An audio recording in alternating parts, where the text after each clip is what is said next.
Hi students, welcome to Umpade Defense Academy. SSGD-க்கான அடுத்தடுத்த revision கிளாஸஸ்ல, ரிவிஷன் கிளாஸ் மீன்ஸ் டாப் 50 அப்படிங்கிற தலைப்புல ஒவ்வொரு சப்ஜெக்ட்லையும் நம்ம 50 வினாக்களை டிஸ்கஸ் பண்றோம். இந்த வினாக்கள், இந்த கொஸ்டின்ஸ் கடைசி நேரத்தில் நான் ஜிஎஸ் கவர் பண்ண முடியலைங்கிற உங்களுக்கு இந்த கொஸ்டின்ஸை பார்க்கும்போது இது சம்மந்தமாக நம்ம சொல்லக்கூடிய எக்ஸ்ட்ரா கொஸ்டின்ஸ், எக்ஸ்ட்ரா பாயிண்ட்ஸ் வந்து ரொம்ப ஹெல்ப்ஃபுல்லாக இருக்கும். அதாவது வீடியோவை எங்கேயும் ஸ்கிப் பண்ணாமல் தொடர்ந்து கண்டினியூஸாக பாருங்கள். வீடியோட எண்டிங்கில் நம்ம இன்றைக்கி பார்த்த 50 கொஸ்டின்லேருந்து எக்ஸ்ட்ரா சொன்ன பாயிண்ட்ல இருந்து கடைசி ஒரு 5 கொஸ்டின் வைக்கிறேன். அந்த 5 கொஸ்டினுக்கு லாஸ்ட்டாக கமெண்ட் பண்ணிட்டு போங்க இந்த வீடியோவிலே, சரிங்களா? ரைட். இப்போ ஆல்ரெடி ஹிஸ்ட்ரிக்கு 2 வீடியோ பார்த்துருக்கோம், ஓகேங்களா? ஹிஸ்ட்ரியில் வந்து பார்த்தீங்கன்னா 2 வீடியோ பார்த்துருப்போம். ஏன்ஷியன்ட் வீடியோ கிட்டத்தட்ட முடிச்சிருப்போம். எக்கனாமிக்ஸுக்கு மொத்தம் 2 வீடியோ தான். ஹிஸ்ட்ரிக்கு ஒரு வீடியோ 2 வீடியோ உண்டு. எக்கனாமிக்ஸுக்கு மொத்தமே 2 வீடியோ தான். அதில் ஒரு வீடியோ இங்கே இருக்குது, இன்னொரு வீடியோ அடுத்த நாட்களில் வரும், ஓகேங்களா? இப்போ முதல் வினாக்களுக்கு போயிருந்தாமா? ஃபர்ஸ்ட் கொஸ்டின் பாருங்களேன். இப்போ எக்கனாமிக்ஸ் படிக்கும்போது கொஞ்சம் கரண்ட் ஈவெண்ட் தொடர்பாக தான் எக்கனாமிக்ஸ் கொஸ்டின் இருக்கும். ஆனால் இங்கே நம்ம எடுத்திருக்கிறது வந்து ரொம்ப கான்செப்ட் பேஸ்டு கொஸ்டின்ஸ் தான்.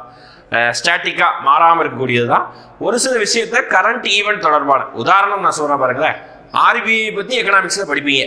ஆர்பிஐ உருவாக்கப்பட்டது, ஹெட் குவார்ட்டர்ஸ் என்ன, இதெல்லாம் வந்து ஸ்டாட்டிக் போர்ஷனாக எக்கனாமிக்ஸில் படிப்பீங்க.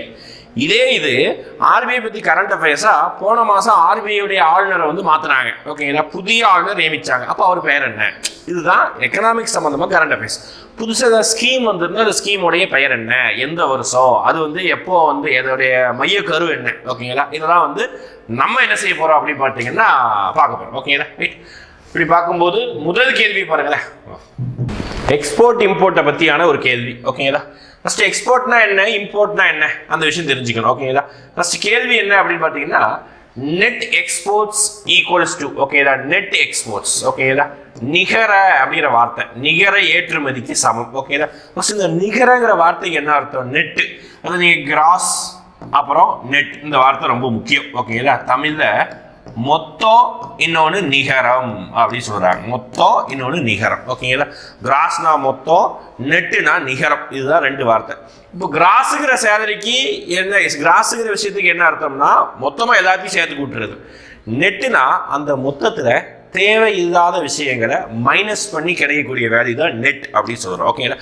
அப்போ இங்கே என்ன சொல்கிறோம்? நெட் ஏற்றுமதி எவ்வளவு? அப்போது மொத்தமாக நம்ம 10,000 கோடிக்கு ஏற்றுமதி பண்ணலாம், அது மொத்தமாக ஏற்றுமதி. ஆனால் ஒரு சில வேல்யூவை நம்ம இறக்குமதியும் பண்ணுறோம். அப்போது ஏற்றுமதியிலிருந்து இறக்குமதியை மைனஸ் பண்ணால் கிடைக்கக்கூடிய வேல்யூ தான் நெட் எக்ஸ்போர்ட் அப்படி சொல்கிறாங்க. அதாவது எவ்வளோ, இப்போ 10,000 கோடிக்கு நம்ம ஏற்றுமதி பண்ணுறோம்னா ஒரு 8,000 கோடிக்கு இறக்குமதி பண்ணுவோம். எல்லா நாடும் ஏற்றுமதி பண்ணும், இறக்குமதி பண்ணும். அப்போது 2ஐயும் மைனஸ் பண்ணால் மீதி இருக்கக்கூடிய 2,000 கோடி தான் நமக்கு என்ன அப்படின்னு பார்த்தீங்கன்னா நெட் எக்ஸ்போர்ட்ஸ். இதுதான் அர்த்தம், ஓகேங்களா? சரி, என்ன எக்ஸ்போர்ட்னா என்ன, இம்போர்ட்னா என்ன, அது நிறைய பேர் தெரிய கிடையாது. எக்ஸ்போர்ட்னா ஒரு நாடு அந்த நாட்டில் உற்பத்தி செய்த பொருட்களையோ சேவையோ மற்ற நாட்டுக்கு விற்கிறது, ஓகேங்களா? அதுக்கு பேர் எக்ஸ்போர்ட்ஸ். இறக்குமதினா அதே நாடு மற்ற நாடுகளிடமிருந்து சேவையோ பொருட்களோ வாங்கினா அதுக்கு பேர் இம்போர்ட். உதாரணம் சொல்லலாமா? எக்ஸ்போர்ட், இப்போ நம்ம என்னதான் எக்ஸ்போர்ட் பண்றோம்? இந்தியா ஒரு நாடு அமெரிக்காவுக்காக சேவைகளை எக்ஸ்போர்ட் பண்ணுது. அமெரிக்காவில் இருக்கக்கூடிய இன்சூரன்ஸ் கம்பெனியோடைய கஸ்டமர் கேர் நம்ம ஊர்ல இருந்து ஃபோன் பேசுறாங்க. அமெரிக்காவில் இருக்கக்கூடிய மெடிக்கல் கம்பெனிஸோடைய KYC அப்படின்னு சொல்லுவாங்க, நோன் யுவர் கஸ்டமர். அந்த ஃபார்மேட், அந்த விஷயத்த நம்ம இந்தியாவிலிருந்து நம்ம ஒர்க்கர் பண்றாங்க, ஓகேங்களா? அப்போ இங்கிருந்து சேவையை எக்ஸ்போர்ட் பண்றோம், ஓகேங்களா? அப்போ இங்கிருந்து என்ன செய்யறோம்? சேவையை எக்ஸ்போர்ட் பண்றோம். வேற என்ன பண்றோம்? இங்கிருந்து டன் கணக்கில் கோதுமைகளை எக்ஸ்போர்ட் பண்றோம். அமெரிக்காவில் இருக்கக்கூடிய ஃபேமஸான கம்பெனியான அடிடாஸ், நைக், பூமா, இதெல்லாம் கேள்விப்பட்டிருப்பேன், டிஷர்ட் கம்பெனி.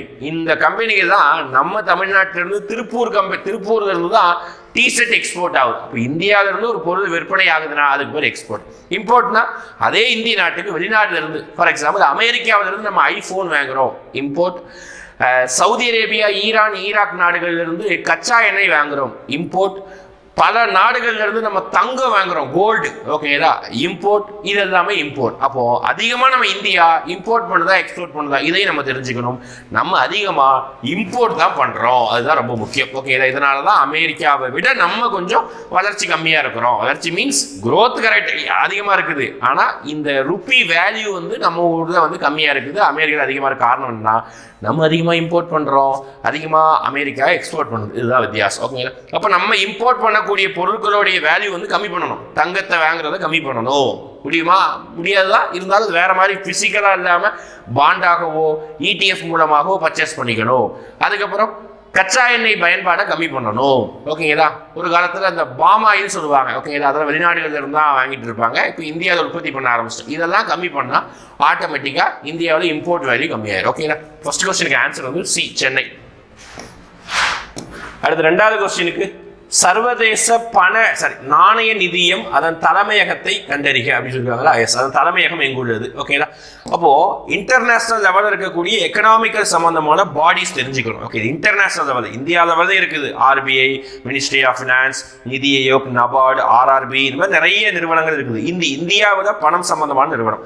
உலக அளவில் பணம் சம்பந்தமான நிறுவனங்கள்னா காட் அப்படிங்கிற அமைப்பு. ஓகேங்களா? GATT, அப்புறம் WTO, world trade organisation, world bank, ஓகேங்களா, உலக வங்கி, IMF, okay, international monetary fund. ஓகேங்களா? இது அல்லாமல் பணம் சம்பந்தமாக கொஞ்சம் கலாச்சாரம் சம்பந்தமாகவும் நிறுவனங்கள் இருக்கும். அது எடுத்துக்காட்டி UNESCO, United Nation organisation, United Nation development programme, UNDP. Okay, இந்த மாதிரி நிறைய நிறுவனங்களுக்கு சொல்லிட்டே போகலாம். ஒவ்வொரு நிறுவனத்துக்கும் ஹெட் குவார்ட்டர்ஸ், அதுவும் இந்த 3 நிறுவனத்துடைய தலைமையகம் பார்த்து வச்சுக்கணும். ஓகேங்களா? அப்படி பார்க்கும்போது இங்கே நமக்கு நினைக்கிறாங்க இன்டர்நேஷனல் மானிட்டரி ஃபண்ட். ஓகேங்களா? சர்வதேச நாணய நிதியம், அதுதான் IMF. IMF உடைய ஹெட் குவார்ட்டர்ஸும் WB உலக வங்கியோடைய ஹெட் குவார்ட்டர்ஸும் சேம் ஒரே இடத்துல தான் இருக்குது, வாஷிங்டன் DC. ஓகேங்களா? அமெரிக்காவோட வாஷிங்டன் DC இருக்கு. ரெண்டுமே கிட்டத்தட்ட 1945 உருவாக்கப்பட்ட ஒரு அமைப்பு தான். வேர்ல்டு பேங்கா இருக்கட்டும், IMF இருக்கட்டும், அமெரிக்கா வாஷிங்டன் DC. வாஷிங்டன்ங்கிறது ஊரு. டிசினா என்ன சார்? அந்த ஊருக்கு இன்சியர் அப்படின்னா டிசி நிறைய பேர் தெரியாம மனப்பாடம் பண்ணுவாங்க. டிசினா டிஸ்ட்ரிக்ட் ஆஃப் கலிபோர்னியா அப்படின்னு சொல்லுவாங்க. அதுதான் டிசி சொல்றாங்க. ஓகேங்களா? வாஷிங்டன் அமெரிக்காவில், IMF, வேர்ல்டு பேங்க் அதுதான். WTO ஹெட் குவார்ட்டர்ஸ் எங்க இருக்குன்னா ஜெனீவால இருக்குது. ஓகே, சுவிட்சர்லாந்து ஜெனீவால இருக்குது WTO ஹெட் குவார்ட்டர்ஸ். ஓகேங்களா? இதுதான் வந்து IMF. IMF உடைய வேலை என்னன்னா உலக அளவில் ட்ரேடு, உலக அளவில் பிசினஸ் எல்லாத்தையும் ரெகுலேட் பண்றது. பாருங்க, நம்ம பேசணும்ல அந்த பாயிண்ட் திருப்பி வந்துட்டு காட் வாஸ் அப்படி டேஷ் கொடுத்தாங்க. காட் ஆனது டேஷ் ஆக உள்ளது, டேஷ் ஆக இருந்தது. IMF-ஆ, வேர்ல்டு பேங்கா, உலக வங்கியா, IDBA இதெல்லாம் கொடுத்துருக்காங்க. அப்போ ஒரு சின்ன விஷயம் தெரிஞ்சுக்கணும். ஆக்சுவலாக உலக நாடுகள் எல்லாமே வர்த்தகம் பண்ணுறாங்க. அவங்க எல்லா நாடுகளும் பண்ணக்கூடிய வர்த்தகத்தை ஒழுங்கமைப்பு செய்வதற்காக சீர்திருத்தம், கரெக்டாக வர்த்தகம் செய்யணும். யாருமே வந்து ஒரு நாட்டிலிருந்து வரக்கூடிய பொருளுக்கு அதிகமாக வரி போடுறது இந்த மாதிரிலாம் பண்ணக்கூடாதுக்காக, அதை சீர்படுத்துவதற்காக முதலாக உருவாக்கப்பட்ட அமைப்புக்கு பேர் தான் general agreement for trade and tariff, GATT அப்படி சொல்லுவாங்க. காட் ஒப்பந்தம் கூட சொல்லுவாங்க. ஓகேங்களா? ஒரு காலத்தில் அது இந்தியாவும் அந்த ஒப்பந்தத்தில் சைன் போட்ட நாடுகள் தான், ஃபவுண்டிங் மெம்பர்ஸ் கூட சொல்லுவாங்க. ஓகே, இங்கிலீஷில் general agreement of trade and tariff அப்படி சொல்லுவாங்க. ஓகேங்களா? இதுதான் வந்து பார்த்தீங்கன்னா காட். இப்போ இந்த காட்டில் வந்து நிறைய குறைபாடு இருக்குது. ஓகே, இதுதான் எந்த அமைப்பாக இருந்தாலும் குறைபாடு இருக்க தானே செய்யும். ஓகேங்களா? அப்போ இதுலேயும் நிறைய குறைபாடு இருந்தது. அப்போ இந்த குறைபாடுகளை களைவதற்காக இந்த அமைப்பு என்ன பண்ணப்பட்டதுன்னா கலைக்கப்பட்டது. ஓகேங்களா? கேன்சல் செய்யப்பட்டது. கேன்சல் செய்யப்பட்டு என்னவாக உருவானது அப்படின்னா WTO ஆக உருவானது. ஓகேங்களா? இந்த கேன்சல் பண்ணிட்டு உருவானதா WTO. 1995ஆம் ஆண்டு உருவானதா WTO, வேர்ல்டு ட்ரேட் ஆர்கனைசேஷன். இப்போ காட் ஆனது WTO அப்படி சொல்றாங்க. ஓகேங்களா? உலக வர்த்தக அமைப்பு. ஓகேங்களா? உலக வர்த்தக சங்கம் அமைப்பு அப்படின்னு சொல்லுவாங்க. ஹெட் குவார்ட்டர்ஸ் பார்த்துட்டு உருவாக்கப்பட்ட ஆண்டு எக்ஸ்ட்ரா நோட் பண்ணி வச்சுக்கோங்க, கேள்வி கேட்கலாம். 1995 ரொம்ப முக்கியமானது. ஓகேங்களா? அப்போ அதோடைய முந்தைய வடிவம் என்ன? காட். இது உலக வங்கி பார்த்துட்டோம், IMF பார்த்தோம். IDBங்கிறது ஒரு பேங்க் ஆக்சுவலா. ஓகேங்களா? ஒரு பேங்க், அது வந்து இதுக்கும் சம்மந்தம் கிடையாது, இது இந்தியாவுடைய நிறுவனம். அடுத்து பாருங்க, டாக்ஸ். இப்போ எக்கனாமிக்ஸ்னாலே ஸ்டாட்டிக் போர்ஷன் டாக்ஸுங்கிறது முக்கியம். அதுதான் இப்போ ரீசெண்டாக இந்தியன் கவர்மெண்ட்டுக்கு தெரிஞ்ச ஒரு பிரபலமான, எல்லா இடத்துலையும் இப்போல்லாம் ஒரு காலத்தில் டேக்ஸ்னால் எல்லாருக்கும் இன்கம் டேக்ஸு இந்த டேக்ஸ் தான் பிரபலமாக தெரியும். ஆனால் இப்போ எல்லாருக்கும் தெரியாது GST அப்படின்ற டேக்ஸ் வந்து எல்லாருக்குமே தெரியும். ஏன் அப்படின்னா ரீசெண்டாக பாப்கார்னுக்கு கூட என்ன போட்டாங்களாமா, GST போட்டாங்க அப்படின்னு சொல்லிட்டு நிறைய மீம்ஸ் எல்லாம் பார்த்துருப்பீங்க. ஓகேங்களா? திங்கிற பாப்கார்னுக்கு கூட GST எத்தனை சதவீதம்? 12% 22% வரைக்கும் பாப்கார்ன். ஒவ்வொரு டைப் ஆஃப் பாப்கார்ன், கேராமில் போட்டால் ஒரு பாப்கார்ன், மசாலா போட்டால் ஒரு GST, வெறும் பாப்கார்ன் இருந்தால் ஒரு GST. இப்போ இந்த மாதிரி GST வரி ரொம்ப பிரபலமாயிட்டு. என்ன GSTனா? இதோட விரிவாக்கம் என்ன? கூட்ஸ் அண்ட் சர்வீஸ் டாக்ஸ், சரக்கு மற்றும் சேவை வரி. இந்தியாவில் உற்பத்தி பண்ணக்கூடிய எல்லா பொருட்களுக்கும் சேவைகளுக்கும் வரி போடுவதுதான் சரக்கு மற்றும் சேவை வரி. 2017 ஜூலை 1ஆம் தேதி இது வந்து கொண்டு வரப்பட்டது. ஓகே, நடைமுறைப்படுத்தப்பட்டது. ஓகே, இந்தியாவில் முதல் முறையாக. வருஷமா பேசிட்டே இருந்தாங்க கொண்டு வரோம் சொல்லிட்டு. ஆனால் இப்போ தான் வந்து 2017 தான் கொண்டு வந்திருந்தாங்க. ஆக்சுவலாக இது வந்து எதுக்காக அப்படின்னா இதோடைய மோட்டோவே என்ன? ஒரே நாடு ஒரே வரி, ஒன் நேஷன் ஒன் டேக்ஸ். அப்போ இந்தியா முழுவதும் ஒரே நாடா இருக்கு. ஆமா அப்படிதானே? ஆமா ஆமா. ஒரே வரியா இருக்கா? இல்லை. அதுதான் ஜிஎஸ்டிக்கு முன்னாடி. ஒரு பெஸ்ட் எக்ஸாம்பிள் நீங்கள் எல்லாம் கேள்விப்பட்டிருப்பீங்க. தமிழ்நாட்டில் காரு பைக்கு வாங்கினா ஒரு ரேட்டு, பாண்டிச்சேரியில் போயிட்டு நீங்கள் காரு பைக்கு வாங்கினா ஒரு ரேட்டு. இது நீங்கள் பிச்சைக்காரன் படம் பார்த்துருந்தீங்கன்னா அந்த ஹீரோ இருப்பாரு விஜய் ஆண்டனி, அந்த ஒரு சீன்லேயே வந்திருக்கும். ஓகேங்களா? நீ விலை கம்மியாக வாங்கணும்னு சொல்லிட்டு தான் பென்ஸுக்கார ஆடிக்காரை கொண்டு போயிட்டு பாண்டிச்சேரியில் போய் வாங்கியிருக்கேன்னு சொல்லுவாங்க. உண்மைதான். ஓகேங்களா? ஒரு காலத்தில் ஜிஎஸ்டி வரதுக்கு முன்னாடி பாண்டிச்சேரியில் போய் கார் வாங்கினீங்கன்னா தமிழ்நாட்டை விட கம்மியாக இருக்கும், ஒரு 10% கிட்ட கம்மியாக இருக்கும். ஓகே. அப்போ இப்போ இது வந்ததுக்கப்புறம் இந்தியா முழுவதும் ஒரே வரி, அதுதான் ஜிஎஸ்டி. ஓகேங்களா? அப்போ இது எந்த வரியெல்லாம் ரீப்ளேஸ் பண்ணுதுன்னா கிட்டத்தட்ட நிறைய வரியை ரீப்ளேஸ் பண்ணுது. மெயினாக விற்பனை வரி, கலால் வரி, சுங்க வரி அப்படி சொல்லுவாங்க. சேல்ஸ் டேக்ஸ், அப்புறம் பார்த்தீங்கன்னா எக்ஸைஸ் டியூட்டி, அப்புறம் கஸ்டம் டியூட்டி, அப்புறம் வேட். சேல்ஸ் டேக்ஸோடைய வேறு பேர் தான் வேட், வேல்யூ ஆடட் டேக்ஸ். இந்த எல்லா டேக்ஸையும் இன்க்ளூட் பண்ணி தான் ஒரே டேக்ஸ். அப்போ கீழே 4 ஆப்ஷன் இருக்குது. இந்த 4 ஆப்ஷன் பார்க்கணும் நீங்கள். எந்த ஆப்ஷன் ஜிஎஸ்டிக்கு ரீப்ளேஸ் அப்படின்றத கேட்டிருக்காங்க. ஜிஎஸ்டி என்பது அப்படின்னு சொல்கிறாங்க. ஓகேங்களா? அப்போ கார்பரேஷன் வரியை பார்த்துருக்கா? கிடையாது. உள்ளூர் வரியா? கிடையாது. வருமான வரியா? இன்னைக்கு வரைக்கும் வருமான வரி இருக்குது. ஓகேங்களா? இன்னும் சில நாட்களில் பட்ஜெட் வேற தாக்கல் செய்ய போகிறாங்க. அந்த பட்ஜெட்டில் வருமான வரி குறித்து ரொம்ப நிறைய நியூஸ் எல்லாம் வரும், எதிர்பார்க்கப்படுகிறது. அதனால் இந்த பட்ஜெட்டை எல்லாரும் பார்த்து வச்சுக்கோங்க. சரிங்களா? கரண்ட் அஃபேர்ஸ்ல கூட கேட்கலாம் பட்ஜெட் சம்பந்தமா. ஓகேங்களா? ரைட். அடுத்து பார்க்கலாமா? அடுத்து 5வது கொஸ்டின், ரொம்ப எளிமையான கொஸ்டின். எக்கனாமிக்ஸ் படிக்கணும்னா ஃபர்ஸ்ட் இதை தெரிஞ்சுக்கணும். ஓகேங்களா? என்ன சார் அப்படின்னா ஃபினான்சியல் இயர்னா என்ன? ரொம்ப எளிமையானது தான். ஓகேங்களா? ஃபர்ஸ்ட் இயர்னா என்ன? ஒரு வருஷம் அப்படின்னு கேட்டால் என்னது? ஜனவரி 1ஆம் தேதி ஆரம்பிச்சு டிசம்பர் 31ஆம் தேதி முடியும். அதுக்கு பேர் தான் ஒரு வருஷம் அப்படின்னு நம்ம சொல்றோம். ஆனா ஃபினான்சியலா ஒரு நிதி ஆண்டு அப்படின்னா அப்படி சொல்லக்கூடாது. ஓகே, ஆப்ஷன் இருக்குது. டக்குன்னு நிதி ஆண்டுன்னு போட்டோம், இதை போட்டு வந்துடக்கூடாது. ஓகேங்களா? நிதியாண்டு நான் எப்பவுமே ஏப்ரல் 1ஆம் தேதி ஆரம்பிச்சு மார்ச் 31ஆம் தேதி வரைக்கும் இருக்கிறது தான் நிதியாண்டு, ஃபினான்சியல் இயர்னு சொல்லுவாங்க. அதனால தான் நிதியாண்டுக்கு முன்னாடியே என்ன செய்யறாங்க அப்படி பார்த்தீங்கன்னா பட்ஜெட் தாக்கல் பண்றாங்க. நிதியாண்டுக்கு முன்னாடியே பட்ஜெட் தாக்கல் பண்றாங்க. என்ன பட்ஜெட் தாக்கல் பண்றாங்க? பிப்ரவரி 1ஆம் தேதி பட்ஜெட் தாக்கல் பண்றாங்க. ஆமா, எப்பவுமே ஒவ்வொரு வருஷமும். அப்போ ஏப்ரல் 1ஆம் தேதியிலிருந்து புது வருஷம், நிதி சம்பந்தமா புது வருஷம் உருவாகுது. அப்போ ஏப்ரல் 1க்கு முன்னாடியே மார்ச் மாதம் ஒரு காலத்தில் பிப்ரவரி எண்டிங் வச்சாங்க, அதுக்கப்புறம் பிப்ரவரி மிட்டு வச்சாங்க. இப்போ பிப்ரவரி 1ஆம் தேதி 2 மாதத்துக்கு முன்னாடியே நம்ம நாட்டுடைய பட்ஜெட் போட போகிறோம். ஓகே, அடுத்த ஒரு வருஷத்துக்கு நம்ம என்னென்ன ஸ்கீமுக்கு எவ்வளோ செலவு பண்ண போகிறோம், எந்த விஷயத்துக்கெல்லாம் நம்ம செலவு பண்ண போகிற விஷயத்த அந்த ஒரு வருஷத்துல அந்த ஒரு பட்ஜெட்டில் சொல்லிடுவாங்க. ஓகே, அப்போ நிதியாண்டு ரொம்ப முக்கியம். ஏப்ரல் 1லேருந்து மார்ச் 31 இதை மாற்ற போகிறோம் அப்படின்னு சொல்லிட்டு ரொம்ப வருஷமாக சொல்லிட்டு இருக்காங்க. ஆனால் இது வரைக்கும் மாற்றலை. ஓகேதா? இந்த வருஷமும் மாற்ற மாட்டாங்க. மேபி இன்னும் 2-3 வருடங்களில் மாற்றினாங்கன்னா அதை நீங்கள் நோட் பண்ணி வச்சுக்கணும். இப்போதைக்கு உங்கள் எக்ஸாமுக்கு இதுதான் நிதி ஆண்டு. அடுத்து ரொம்ப முக்கியமான அமைப்பு நம்மளுடைய எக்கனாமிக்ஸில் ஆர்பிஐ, ரிசர்வ் வங்கி. ரொம்ப ரொம்ப முக்கியமானது. எக்கனாமிக்ஸோடைய ஒரு மெயின் பில்லராகவே அதுதான் இருக்கும். ஓகே, அது இல்லைன்னா எக்கனாமிக்ஸே இதுங்கிற அளவுக்கு இருக்கும். ஏன்னா எல்லாத்தையும் அதுதான் ஒரு கண்ட்ரோலில் வச்சுக்கு. பணமாக இருக்கட்டும், பண வீக்கமாக இருக்கட்டும், மொத்த பேங்கிங் சிஸ்டமாக இருக்கட்டும், எல்லாத்தையும் ஆர்பிஐ கண்ட்ரோல் வச்சுருக்கு. அப்போ ஆர்பிஐ பற்றி படிச்சுக்கணும். உருவாக்கப்பட்ட ஆண்டு 1935. ஆர்பிஐக்குன்னு ஒரு சட்டம் இருந்தது, ஆர்பிஐ சட்டம் 1934. ஆர்பிஐடைய தலைமையகம் இன்றளவும் சரி, தொடக்கத்தில் கல்கத்தாவில் இருந்தது, இப்போ மும்பையில் இருக்குது ஆர்பிஐ ஹெட் குவார்ட்டர்ஸ். இங்க நமக்கு என்ன கேள்வினா, ஆர்பிஐயின் முதல் ஆளுநர் யாரு அப்படி கேட்கிறாங்க. ஆர்பிஐயின் முதல் ஆளுநர் யாரு கேட்கிறாங்க. அப்போ ஆர்பிஐ உருவாக்கப்பட்ட போது 1935 பிரிட்டிஷ் ரூல் பண்ண வருஷம். அப்போ ஒரு நபர் யாராவது இருப்பாங்க, பிரிட்டிஷ்ல ஒரு நபரா இருப்பார் ஆளுநராக. அப்போ அவருடைய பெயர் தான் ஆஸ்பிரின் ஸ்மித். ஓகே, மீதி கூட இந்த 2 கூட பாத்தீங்கன்னா சரி, இது கூட பிரிட்டிஷ் நேம் தான், ஆனா இது ஆன்சர் ஞாபகம் வச்சுக்கணும். ஓகே, சரி, வேற எப்படி சார் கேட்பாங்க அப்படின்னா, ஆர்பிஐடைய முதல் இந்திய ஆளுநர் யாரு அப்படின்னு கேட்பாங்க. ஆர்பிஐடைய முதல் இந்திய ஆளுநர், இது முதல் ஆளுநர். முதல் இந்திய ஆளுநர்னா மேபி ஆர்பிஐ 1949 நேஷனலைசேஷன் பண்ணியிருப்பாங்க, தேசியமயமாக்கி இருப்பாங்க. அதுக்கப்புறம் ஆளுநராக இருந்திருக்கலாம். அவர் பேரு சிடி தேஷ்முக். அவர் தான் முதல் இந்திய ஆளுநராக இருந்திருப்பார். ஓகேங்களா? அடுத்து தற்போதைய ஆளுநர் கேட்பாங்க. நிறைய பழைய நியூஸ் ஏதாவது படிச்சுட்டு நீங்க சக்திகாந்த தாஸ் அப்படின்னு சொல்லாதீங்க. ஓகேங்களா? புதிய ஆளுநர் மாறிவிட்டார். ஓகே, மல்ஹோத்ரா அப்படின்னு சொல்றாங்க. நீ சஞ்சய் மல்ஹோத்ரா ஏதோ இருக்கும், மல்ஹோத்ரா அவருடைய பெயர் முடியுது. ஓகேங்களா? இப்போ பழைய ஆளுநர் தான் சக்திகாந்த தாஸ். நிறைய பேர் எங்கேயாவது பழைய நியூஸோ பழைய வீடியோவோ ஏதாவது பார்த்துக்கிட்டு சக்திகாந்த தாஸ் அப்படின்னு படிக்கிறாங்க. புதிய ஆளுநர் மாறிட்டார், இதுதான் எக்ஸாம்பிள். ஓகேங்களா? அப்போ 3 பாயிண்ட் படிச்சுக்கணும். முதல் ஆளுநர், முதல் இந்திய ஆளுநர், தற்போதைய ஆளுநர். ஓகேங்களா? தற்போதைய ஆளுநர் சொல்லிட்டேன். முதல் இந்திய ஆளுநர் இவர் சிடி தேஷ்முக். அடுத்து பாருங்க, சரி சார் ஷேர்ஷா சூரி தான் வராரு, அவர் ஹிஸ்ட்ரி தானே? ஆமாம் ஹிஸ்ட்ரி தான். ஹிஸ்ட்ரி மொத்தமாக சோசியல் சப்ஜெக்ட்னாலே எல்லாம் ஒன்றுக்கு ஒன்று இணைஞ்சது தான். எக்கனாமிக்ஸ்னா பாலிட்டி வரும், பாலிட்டினா எக்கனாமிக்ஸ் வரும். ஓகேங்களா? பாலிட்டினா ஹிஸ்ட்ரி வரும், ஹிஸ்ட்ரினாலும் கொஞ்சம் அங்கங்கே பாலிட்டி வரும். ஓகேங்களா? எக்கனாமிக்ஸ்லேயும் கொஞ்சம் ஹிஸ்ட்ரி படிச்சுக்கணும். அப்படி தான் என்ன ஹிஸ்ட்ரி படிக்கிறோம் அப்படின்னா, ஷேர்ஷா சூர் அப்படின்னு சொல்லிட்டு ஒரு மன்னர் இருப்பார். நம்ம முகலாய வம்சத்தில் ஹுமாயூன் கூட சண்டை போட்டிருப்பார்.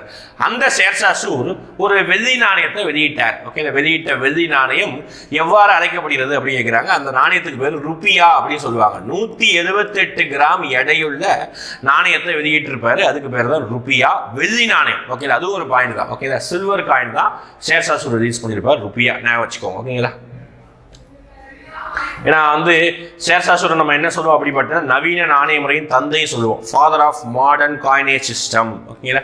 அடுத்து பாருங்க, ஒரு பெரிய ஸ்டேட்மெண்ட். அதுக்கு என்ன அர்த்தம் கேட்டிருக்காங்க. டேஷ் என்பது ஒரு குறிப்பிட்ட காலப்பகுதியில் ஒரு நாட்டின் எல்லைக்குள் உற்பத்தி செய்யப்படும் அனைத்து முடிக்கப்பட்ட, அதாவது இறுதி செய்யப்பட்ட பொருட்கள் மற்றும் சேவைகளின் இறுதி மதிப்பு. இந்த வார்த்தை தான் ரொம்ப முக்கியம். இறுதி மதிப்பு, முடிக்கப்பட்ட பொருட்கள் மற்றும் சேவைகள் ஒரு நாட்டின் எல்லைக்குள் குறிப்பிட்ட காலப்பகுதியில் ஒரு ஆண்டுக்குள், இந்த மாதிரி வார்த்தைகள் எல்லாம் கீவேர்ட்ஸ். அப்போ இதெல்லாம் வச்சு இதுதான் என்ன எதுக்குரிய டெஃபினிஷன் அப்படின்னா, கிராஸ் டொமஸ்டிக் ப்ராடக்டோடைய டெஃபினிஷன். ஓகேங்களா? ஒரு நாட்டுடைய எல்லைக்குள் வந்தால் கிராஸ் டொமஸ்டிக் ப்ராடக்ட், ஜிடிபி. ஓகேங்களா? ஷார்ட்டாக ஜிடிபி சொல்லுவாங்க. ஃபுல் ஃபார்ம் கூட கேட்பாங்க, மொத்த உள்நாட்டு உற்பத்தி. மேபி ஒரு நாட்டின் எல்லைக்குள் அந்த வார்த்தை இல்லைன்னா அது மொத்த தேசிய உற்பத்தியாக இருக்கும், ஜிஎன்பியாக மாறிடும். இப்போ ஜிடிபிக்கும் ஜிஎன்பிக்கும் ஒரு 2 வித்தியாசம் இருக்குது. அதாவது நாட்டின் எல்லைக்குள் இன்னொன்று சிட்டிஷனால் உருவாக்கப்படக்கூடியது. ஓகேங்களா? அப்போ இந்த ஜிடிபிங்கிறதோடைய full form GNP, PCI, per capita income, personal income, GDP deflator, இந்த மாதிரி வார்த்தைகள் எல்லாமே தெரிஞ்சு வச்சுக்கணும். சரிங்களா? அப்போ இதோடைய டெஃபினேஷன் எதுனா ஜிடிபியோட டெஃபினேஷன். ஓகே, இந்த ஜிடிபி யார் கணக்கிடுறாங்கிறதெல்லாம் பார்க்கலாம். அடுத்த கொஸ்டின் வரும் நினைக்கிறேன். அதுதான் நினைக்கிறேன். எஸ், அதே கொஸ்டின் தான் வந்துட்டு.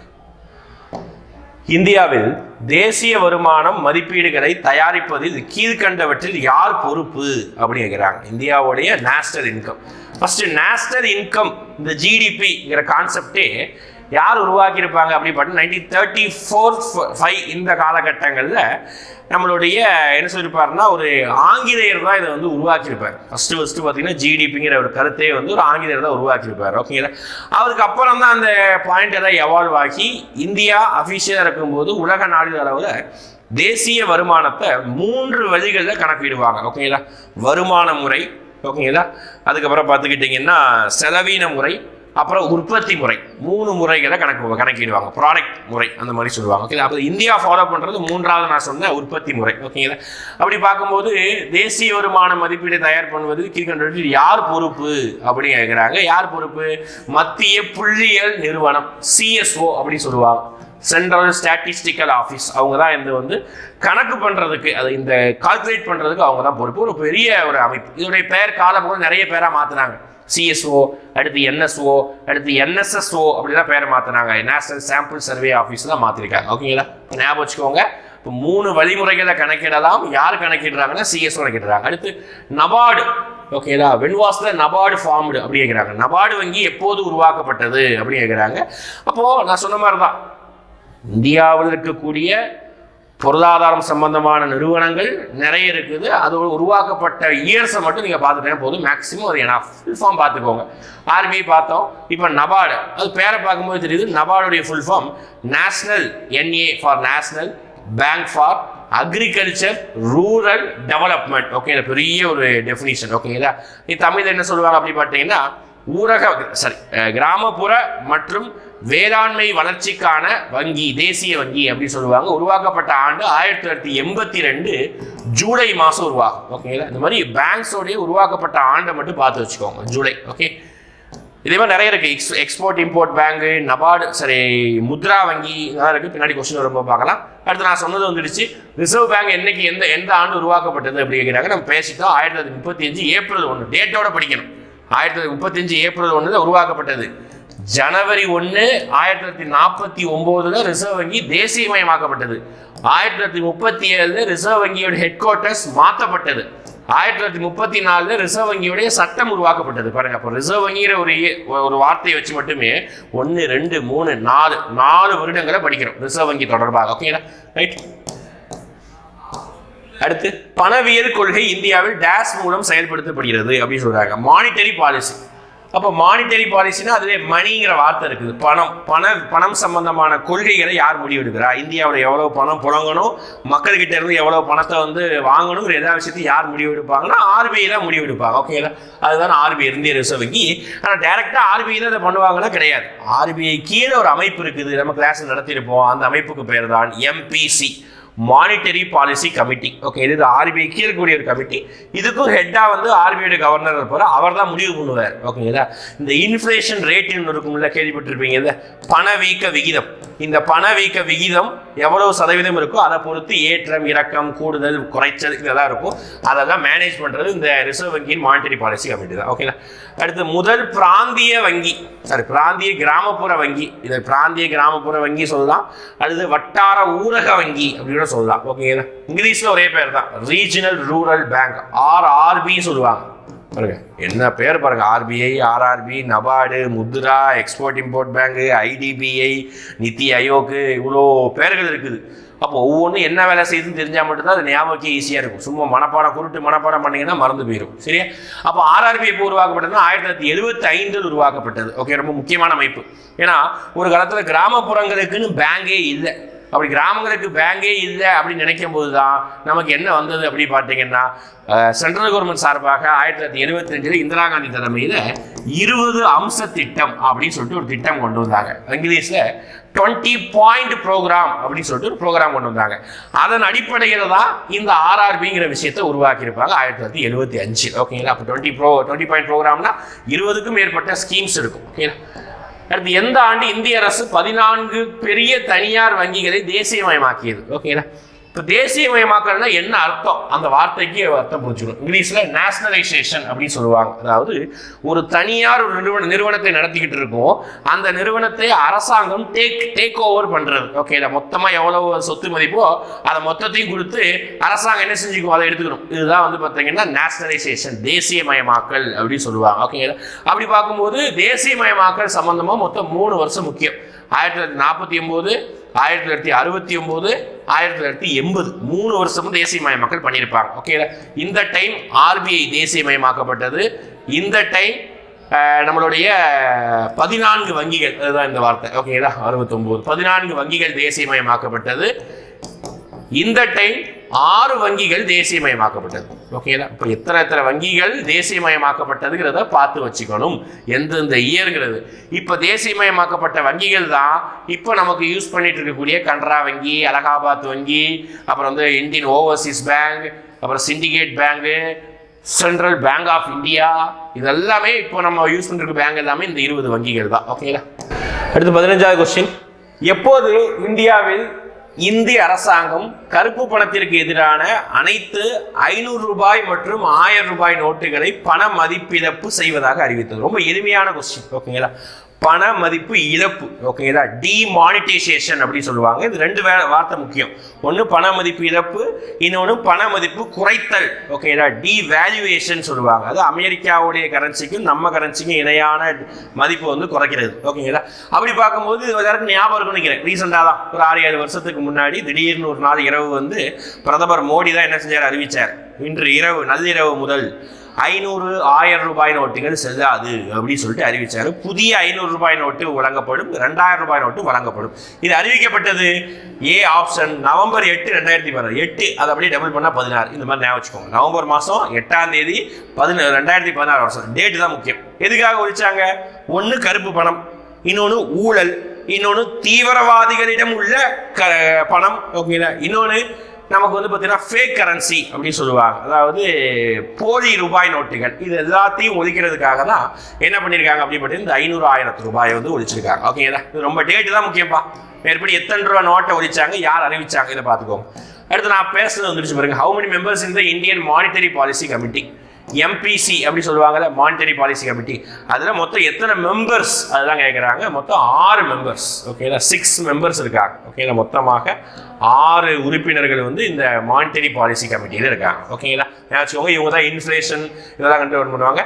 மானிட்டரி பாலிசி கமிட்டியோட ஹெட் யாருன்னு கேட்பாங்க, ரிசர்வ் பேங்க் வந்துச்சு. ஓகேங்களா, மானிட்டரி பாலிசி குழுவின் தலைவர் யாரும் கேட்டாங்கன்னா இந்திய ரிசர்வ் வங்கி. ஓகே, இது நம்ம போன கொஸ்டின்லேயும் பார்த்தோம். ஃபர்ஸ்ட் இன்னொரு 10வது கொஸ்டின் இன்னொரு பார்த்துருந்தோம்ல, இன்ஃப்ளேஷன் கண்ட்ரோல் பண்ணக்கூடிய நிறுவனம், அதுதான் ஆர்பிஐ ஆளுநர் தான் அது ஹெட்டாக இருப்பாங்க. மொத்தம் 6 மெம்பர்ஸ் இருப்பாங்க. இன்ஃப்ளேஷனை கண்ட்ரோல் பண்ணுறது தான் இவங்களுடைய வேலையாக இருக்கும். ஓகேங்களா, ரைட். அடுத்து பாருங்க, இந்திய வங்கி முறையில் நெஃப்ட் எதை குறிக்கிறது? ரொம்ப முக்கியமானது. பேங்கிங்கை படிக்கும் போது பேங்கிங் சம்பந்தமான எல்லாத்தையும் படிக்கணும். ஃபங்க்ஷன்ஸ் ஆஃப் பேங்க்ஸ், பேங்க்ஸோட ஹிஸ்ட்ரி பார்க்கணும். அது இந்தியன் பேங்க்ஸோட ஹிஸ்ட்ரி பார்க்கணும். இந்தியாவில் எப்படி ஆங்கில காலத்தில் எப்படி பேங்க் உருவாக்கப்பட்டது, இண்டிபெண்டன்ஸ்க்கு அப்புறம் பேங்க் எப்படி உருவாக்கப்பட்டது, ரீசெண்டாக கூட 4 வருஷத்துக்கு முன்னாடி பேங்க்ஸ் வந்து மெர்ஜ் பண்ணாங்க. ஓகேங்களா, மெர்ஜர் ஆஃப் பேங்க்ஸ் அப்படின்னு சொல்லிட்டு. ஃபார் எக்ஸாம்பிள் அலகாபாத் வங்கி மற்றும் கனரா பேங்க் நினைக்கிறேன். ஓகே, அலகாபாத் வங்கி, கனரா பேங்க், சிண்டிகேட் பேங்க், இன்னொரு பேங்க், இந்த மாதிரி நிறைய வங்கிகளை வந்து என்ன செஞ்சாங்க, இணைக்கிறாங்க. ஓகேங்களா, இணைக்கிறது மூலமாக loss making bank, profit making bank ரெண்டையும் மெர்ஜ் பண்றாங்க. இதெல்லாம் வந்து பேங்க் சம்மந்தம் படிச்சிடும். அதே மாதிரி பேங்கோடைய ஃபங்க்ஷன்ஸ் இன்னொரு முக்கியமான டிரான்சாக்ஷனுக்காக, ஓகே, மணி டிரான்சாக்ஷனுக்காக பயன்படுத்தக்கூடிய வேர்ட்ஸ் தான் 2 வேர்ட்ஸ், NEFT, இன்னொன்று RTGS. இப்போ எல்லாத்தையும் விட புதுசாக வந்துடுச்சு. இது இப்போ தான் நம்ம எல்லாரும் யூஸ் பண்ணிட்டு இருக்கக்கூடிய UPI. Okay, unified payment interface அப்படி சொல்கிறோம். UPI இதை நம்ம இப்போ யூஸ் பண்ணுறது. அப்போ இந்த நெஃப்ட்னா ஃபுல் ஃபார்ம் என்ன, RTGSனா ஃபுல் ஃபார்ம் என்ன, UPIனா ஃபுல் ஃபார்ம் என்ன? UPI பற்றி பெரிய அளவுக்கு புக்ஸ் இருக்காது, அதை இப்போ டெவலப் ஆகக்கூடியது நமக்கே தெரியும். ஆனால் இதுவுமே வந்து பார்த்தா ரொம்ப ஒரு 10 வருஷத்துக்கு முன்னாடி தான் பணம் அனுப்பினா இருந்தால் இந்த முறைகளை தான் பணம் அனுப்புவாங்க. நெஃப்ட்னா national electronic fund transfer. Okay, national electronic fund transfer. Okay, இந்த வார்த்தை முக்கியம், இந்த வார்த்தை முக்கியம். ஆனால் எல்லாமே ஒரே மாதிரி இருக்கும். Fund finance, electronic equity, national சேமாக இருக்கு. Transaction, transfer. ஓகேதா, ஃபண்டு எலக்ட்ரானிக் ஃபண்டு டிரான்ஸ்ஃபர் தான், டிரான்சாக்ஷன் இது ட்ரான்ஸ்ஃபர் தான். ஓகேதா, நெஃப்ட் அதுதான். RTGSனா ரியல் டைம் கிராஸ் செட்டில்மெண்ட். ஓகேங்களா, ரியல் டைம் கிராஸ். சார் இதுக்கு தமிழ் இல்லையா? தமிழ் இருக்குது, ஆனால் இந்த மாதிரி வார்த்தைகளை இங்கிலீஷில் பார்த்து வச்சுக்கோங்க. இப்போ இங்கிலீஷ் தான் ஆப்ஷன்ஸ் இருக்கும். ஓகேங்களா, தமிழில் சொல்லலாம் தேசிய மின்னணு பண பரிவர்த்தனை, ரொம்ப தூய தமிழ் இருக்கும். அது இது பார்த்தீங்கன்னா பயந்துருவீங்க. ஓகேங்களா, அதாவது ரியல் டைம் கிராஸ் செட்டில்மெண்ட்னா மெய்நிகர் மொத்த பண பரிவர்த்தனை அப்படி சொல்லுவாங்க. ரெண்டுக்கு என்ன சார் வித்தியாசம்? ஒன்று தப்பா, இது கொஞ்சம் டிலே ஆகும். இது மூலமாக டிரான்சாக்ஷன் பண்ணீங்கன்னா. ஓகேங்களா, இது டிலே ஆகாமல் உடனே போயிடும். ஓகே, இது மினிமம் ₹1 கூட அனுப்பிக்கலாம். ஆனால் இது அப்படி கிடையாது. பெரிய அமௌண்ட் அனுப்புறது தான் இது. ஓகே, மினிமம் 2 லட்சம் தான் அனுப்பவே முடியும். பெரிய பிசினஸ் பண்றவங்க இதை யூஸ் பண்ணுவாங்க. நான் காமனாக யூஸ் பண்றவங்க இதை யூஸ் பண்ணுவாங்க. இப்போ கருதி எல்லா இடத்துக்கும் எல்லாருக்கும் போயிடுச்சு. UPI முடிஞ்சு போச்சு. ஓகேங்களா, நம்ம டீ கடையில் போய் 10 ரூபாய்க்கு டீ குடிச்சா கூட என்ன பண்ணிடுறோம், டீ இதான் பே பண்ணிட்டோம். அடுத்து டெபிட் கார்டில் மொத்தம் எத்தனை இலக்கங்கள் உள்ளன அப்படிங்கிறது ரொம்ப எளிமையானது. டெபிட் கார்டு தான் ஃபர்ஸ்ட். என்ன 2 கார்டு முக்கியம். ஒன்று credit card. Okay, sorry, credit card. இன்னொன்று டெபிட் கார்டு. டெபிட் கார்டுனா தமிழ்ல பற்று அட்டை அப்படின்னு சொல்லுவாங்க. கிரெடிட் கார்டுனா தமிழ்ல கடன் அட்டை சொல்லுவாங்க. டெபிட் கார்டு நம்ம வச்சிருக்கக்கூடிய ATM அட்டைப்பா, வேற எதுவும் கிடையாது. ATM card. இப்போ ATM கார்டு எத்தனை நம்பர் இருக்கும் கேள்விப்பட்டிருப்பீங்க. நிறைய பையாலாம் உங்களுக்கு ஃபோன் போடுவாங்க. பையா ஃபோன் போட்டு நாங்கள் SBI மேனேஜர் பேசுகிறோம், உங்கள் ATM கார்டு இருக்கக்கூடிய 16 நம்பரையும் பின்னாடி இருக்கக்கூடிய 3 நம்பரையும் உங்கள் ஃபோனுடைய OTP நம்பரையும் சொல்லுவாங்கல்ல. அப்போ உங்கள் ATM கார்டு எத்தனை டிஜிட் இருக்குது? 16 நம்பர். அதுதான் கேட்குறாங்க. ஓகேங்களா, டெபிட் கார்டில் மொத்தம் எத்தனை இலக்கங்கள் உள்ளன? 16 இலக்கங்கள் உள்ளன. ஓகேங்களா, ரைட். அடுத்த கொஸ்டின் போலாமா? அடுத்து பாருங்க, repo rate, reverse repo rate, bank rate யார் தீர்மானிக்கிறார்கள்? ரொம்ப எளிமையான கேள்வி. நம்ம RBI உடைய ஃபங்க்ஷன்ஸ், RBI சம்பந்தமா கொஸ்டின்ஸ் பார்க்குறோம் சொன்னோம்ல, அதுல தான் ஒரு கேள்வி. Repo rate, reverse repo rate, bank rate. First இதெல்லாம் என்ன அர்த்தம் அப்படின்னா, ஒண்ணு இல்லப்பா, ஒரு ஹியூமனுக்கு, ஒரு இந்தியன் சிட்டிசனுக்கு, பீப்புளுக்கு லோன் வேணும், கடன் தேவைன்னா நம்ம தான் பேங்க்கு போறோம். ஓகே, ஒரு பேங்குக்கே கடன் தேவைன்னா RBI கிட்ட போவாங்க, அவ்வளவுதான். இப்போ ஹியூமன் பீப்புள் கிட்ட அதிகமாக பணம் இருந்தால் பேங்க்ல டெபாசிட் பண்ணி வைப்பாங்க. அதே பேங்க்கு கிட்ட அதிகமாக பணம் இருந்தால் அவங்க RBIல டெபாசிட் பண்ணி வைப்பாங்க. இப்படி நம்ம பேங்க்ல வாங்கக்கூடிய லோனுக்கு, நம்ம டெபாசிட் பண்ணக்கூடிய தொகைக்கு வட்டின்னு ஒன்று கொடுக்குறாங்களா, வட்டின்னு ஒன்று வாங்குறாங்களா? அதே மாதிரி பேங்க் கிட்ட இருந்து RBIயும் வட்டின்னு ஒன்று கொடுப்பாங்க, வட்டின்னு ஒன்று வாங்குவாங்க. ஆனால் அது நமக்கு போடுறதை விட கம்மியாக தான் இருக்கும். அது சொல்லிட்டேன். எஸ், ஓகேவா, சொல்லிட்டேன். ஏன்னா அதுதான் வந்து ரொட்டேஷனுக்கு யூஸ் ஆகும். அப்படி பார்க்கும்போது யார் நிர்ணயம் பண்ணுவாங்கன்னா இந்திய ரிசர்வ் வங்கி. ஏன்னா அவங்க தானே பேங்க் ஆஃப் பேங்க், மொத்த வங்கிகளுக்கெல்லாம் வங்கியா செயல்படக்கூடியது நம்மளுடைய ரிசர்வ் வங்கி தான். ஓகேங்களா, ரைட். இதுதான் வந்து பார்த்தீங்கன்னா 20வது கொஸ்டின், இந்திய ரிசர்வ் வங்கி. Okay, right. அடுத்து போலாமா? அடுத்த கொஸ்டின். நெக்ஸ்ட் 21வது கொஸ்டின். பிரிவினவற்றில் பணவியல் கொள்கையை ஒழுங்குபடுத்தும் இந்தியாவின் உச்ச வங்கி எது? அவரே கொடுத்தாங்க, வங்கின்னு கொடுத்துட்டாங்க. இது 4 ஆப்ஷன்லையும் வங்கி தான் கொடுத்துருக்காங்க. அப்போ பணவியல் கொள்கை நம்ம ஆல்ரெடி பார்த்த மாதிரி மக்கள்கிட்ட எவ்வளோ பணம் சர்க்குலேஷன் ஆகணும், இதை பற்றி முடிவெடுக்கக்கூடிய பேங்க் எந்த பேங்க்? இப்போ chief bank, head of bank, bank of bank என்று அழைக்கப்படக்கூடிய இந்திய ரிசர்வ் வங்கி. ஓகேங்களா? அவங்க தான் வந்து இந்த மானிட்டரி பாலிசி கமிட்டி, அதை பேசணும்ல, அதை வச்சு கண்ட்ரோல் பண்ணுவாங்க. சரிங்களா? அடுத்து 21வது கொஸ்டின். பொருளாதாரத்தில் CRR என்பது, ஓகே, இன் எக்கனாமிக்ஸ் CRR, இந்த மாதிரி கண்டிப்பா கொஸ்டின்ஸ் இந்த மாதிரி எதிர்பார்க்கலாம் எக்கனாமிக்ஸ்ல. ஏன்னா சின்ன சின்ன வேர்ட்ஸ் அதோடைய அப்ரிவேஷன் எதிர்பார்க்கலாம். ஃபார் எக்ஸாம்பிள் GST ஊருக்கே தெரிஞ்சது, ரொம்ப சிம்பிளானது. GST விரிவாக்கம் என்ன? GDP-யின் விரிவாக்கம் என்ன? GNP-யின் விரிவாக்கம் என்ன? PCI-யின் விரிவாக்கம் என்ன? இந்த மாதிரி கேள்வி, விரிவாக்கத்தை வச்சு கேள்வி வரலாம். இங்க நமக்கு என்ன வந்திருக்கு? CRR-இன் விரிவாக்கம் என்ன? CRR எங்க பயன்படுத்தக்கூடிய வார்த்தைன்னா RBI-ல பயன்படுத்தக்கூடிய, பேங்கிங் சிஸ்டத்துல பயன்படுத்தக்கூடிய வார்த்தை. ஓகேங்களா? அதோடைய ஃபுல் ஃபார்ம் வந்து கேஷ் ரிசர்வ் ரேஷியோ. ஓகேங்களா? நிறைய பேர் இந்த ரேட்டு இது கன்ஃபியூஸ் ஆயிருவீங்க. ஓகே, தெளிவா படிச்சணும். பண கையிருப்பு விகிதம். ஓகேங்களா? கேஷ் ரிசர்வ் ரேஷியோ அப்படின்னா ஒரு வங்கி ஒரு ஸ்டார்ட் பண்றதுக்கு முன்னாடி RBI கிட்ட பணமாக வெறும் லிக்யூட் கேஷாக கொடுத்து வைக்கக்கூடிய தொகைக்கு பேர் தான் கேஷ் ரிசர்வ் ரேஷியோ. ஓகேங்களா? இது ஒரு வங்கி RBI கிட்ட கொடுத்து வைக்கும், அதுதான் CRR. இதே மாதிரி SLR, அதாவது நிறைய இன்ஸ்ட்ருமெண்ட் இருக்குது, பேங்கோடைய சேஃப்டிக்காக இருக்கக்கூடிய இன்ஸ்ட்ருமெண்ட். அடுத்து பாருங்க, எக்கனாமிக்ஸ்ல மணி பத்தி படிக்கணும், பணத்தை பத்தி படிக்கணும். அதுக்கு நீங்க என்ன தெரிஞ்சுக்கணும்னா பணம் எங்க பிரிண்ட் செய்யப்படுகிறது இதெல்லாம் தெரிஞ்சுக்கணும். ரூபாய் நோட்டில் எத்தனை லாங்குவேஜ் இருக்குது, ரூபாய் நோட்டின் ரூபாய், இந்திய ரூபாயின் குறியீடு என்ன, இதெல்லாம் படிக்கணும். அதை தாண்டி ஒவ்வொரு ரூபாய் நோட்டிலையும் என்ன புகைப்படம் உள்ளது அதை படிச்சுக்கணும். ஒவ்வொரு ரூபாயில என்ன புகைப்படம்னா 10 ரூபாயில என்ன புகைப்படம், 10 ரூபாயில கோனாக் சூரிய கோவில், 20 ரூபாயில எல்லோரா குகை, 50 ரூபாயில் ஹம்பி தேர் சக்கரம் இருக்குது. அடுத்து வந்து பார்த்தீங்கன்னா 100 ரூபாயில ராணி கி வாவ் டெம்பிள், 200 ரூபாயில சாஞ்சி ஸ்தூபா, 500 ரூபாயில் செங்கோட்டை, 2000 ரூபாயில் மங்கள்யான். அது குறித்து தகவலையும் தெரிஞ்சுக்கணும். அப்ப இங்க கேட்கறது 50 ரூபாய் நோட்டில் என்ன புகைப்படம் உள்ளது அப்படின்னா ஹம்பி கொண்ட தேர் கொண்ட ஹம்பி எங்க இருக்குது? கர்நாடகால இருக்குது. இது நமக்கு எதுக்காக முக்கியம் அப்படின்னு பார்த்தீங்கன்னா ஹம்பியை நம்ம எங்க படிச்சிருக்கோம்? விஜயநகர பேரரசுல படிச்சிருக்கோம். விஜயநகர பேரரசுடைய கேபிட்டல் இதுதான், ஹம்பி தான். ஓகேங்களா? ரைட். அடுத்து பாருங்க, விவசாயத்துறையானது அறுவடை காலம் போன்ற வருடத்தின் சில காலத்திற்கு மட்டும் கூடுதல் தொழிலாளர்களை வேலைக்கு அமர்த்தினால் அது என்ன வகையான வேலையின்மையை உருவாக்கும் அப்படி சொல்றாங்க. ஓகே, அப்போ கிராமத்துல சொல்லிட்டாங்க, விவசாயத்துல சொல்லிட்டாங்க. அப்போ இந்த மாதிரியான வேலை வாய்ப்பு கூடுதலா, தேவைப்படுறதை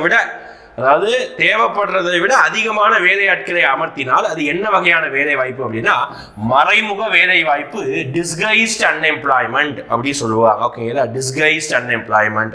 ஓகேங்களா? அப்போ இதுக்கு என்ன அர்த்தம் சார் அப்படின்னா ஒரு வேலையை 5 பேர் பார்த்தா அந்த வேலையை ஃபுல்லா கம்ப்ளீட் பண்ணி முடிச்சிடலாம், ஃபுல் டைமா வேலை பார்த்து அவங்களுக்கு ஃபுல் சேலரி கிடைக்கும். ஆனா அதிகமான பேர் சும்மா தானே இருக்காங்க, வேலை தான் வராங்க அப்படின்னு சொல்லிட்டு நிறைய பேரை வேலைக்கு சேர்த்து அந்த வேலையை வேகமாகவும் முடிச்சு எல்லாருக்கும் முழு சம்பளம் கிடைக்காம 1 ஹவர் 2 ஹவருக்கு மட்டும் சேலரி கிடைக்குதோ. இது எங்க அதிகமா இருக்கும்னா அக்ரிகல்ச்சர் அதிகமா இருக்கும். ஃபார் எக்ஸாம்பிள் நாத்து நடுறது, இந்த வேலை அதிகாலையிலே கிராம மக்கள் வந்து பெண்கள் வந்து போவாங்க அதிகாலையில. ஆக்சுவலா அந்த நாத்து நடுறத ஒரு 2-3 ஏக்கர்ல நாத்து நடுறத ஒரு 4-5 பேர் இருந்தா ஃபுல் டைமா வேலை பார்த்தா முடிச்சிடலாம். காலையில் ஸ்டார்ட் பண்ணி கொஞ்சம் பிரேக் விட்டு அப்புறம் ஸ்டார்ட் பண்ணி நினைச்சா முடிச்சிடலாம் ஒரு மதியானத்துக்குள்ள. ஆனா இங்க என்ன பண்றாங்க, அதிகாலையிலே கூட்டமாக நிறைய பேர் முதலாளி கூப்பிட்டு நிறைய பேர் போயிட்டு அந்த வேலையை 6 மணி 5 மணிக்கு ஆரம்பிச்சு காலைல சாப்பாடுக்குள்ள 8 மணி 9 மணிக்குள்ள அதை முடிச்சுட்டு வீட்டுக்கு வந்துடுறாங்க. இதனால முதலாளிக்கு வேகமாக வேலை முடிந்தது, தொழிலாளர்களுக்கு குறைவான சம்பளம் தான் கிடைக்கும். இதுதான் மறைமுக வேலையின்மை. இது வேலை கிடையாது, ஆனா வந்து மறைமுகமா வேலை கிடைச்சிருக்கு, இதுதான் அதோடைய அர்த்தம். அடுத்து பின்வருவனவற்றில் கிராமப்புறங்களில் இருக்கும் வேலையின்மை என்ன? கிராமத்துல என்ன வகையான வேலையின்மை இப்ப பேசணும்ல, அதுதான். ஒண்ணு மறைமுக வேலையின்மை, இன்னொன்று பருவகால வேலையின்மை, சீசனல் அன்எம்ப்ளாய்மெண்ட். அப்படின்னு என்ன சார் அப்படின்னா சீசனுக்கு சீசன் மட்டும்தான் அவருக்கு வேலை வாய்ப்பு இருக்கும். அப்படி என்ன சார் சீசனுக்கு அப்படின்னா ஃபார் எக்ஸாம்பிள் கிராமத்தில் இருக்கக்கூடிய ஐஸ்கிரீம் வியாபாரி, வெயில் காலம் மட்டும் தான் அவருக்கு வியாபாரம். எஸ், கரெக்ட் தான். இதே மாதிரி விவசாய கூலிகள், அதுதான் யாரு? நாற்று நடுறவங்க, களை பிடிப்பவர்கள், விவசாய கூலிகளாக வேலை பார்ப்பவர்களுக்கு விவசாயம் நடக்கும் போது மட்டும்தான் வேலை, விவசாயம் நடக்க இல்லாததே வேலை கிடையாது. இதுதான் வந்து சீசனல் அன்எம்ப்ளாய்மெண்ட். பருவ காலத்துக்கு மாற வேலை வாய்ப்பு இருக்காது. ஓகேங்களா? இன்னொன்று நம்ம பேசுறது மறைமுக வேலையின்மை. இது ரெண்டுமே ஆக்சுவலாக எங்க தான் இருக்கணும்? கிராமப்புறத்துல தான் இருக்கும், சிட்டியில இருக்காது. சிட்டியில விவசாயம் அதிகமாக கிடையாது. அதனால ஆப்ஷன் ஏ 1 மற்றும் 2 ரெண்டுமே. அடுத்து இந்திய நாணயத்தின் புதிய சின்னத்தை வடிவமைத்தவர்.